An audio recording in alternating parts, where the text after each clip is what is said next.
We're gonna go ahead and release the intake system.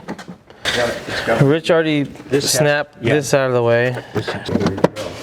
There's two number 8s in the front right here.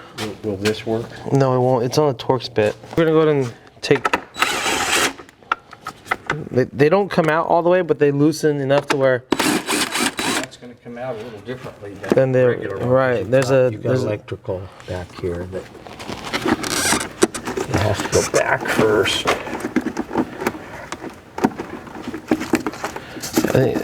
Does it come forward?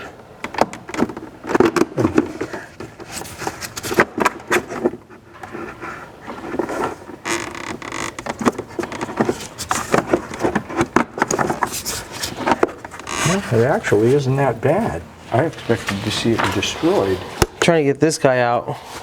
It needs to be released from there.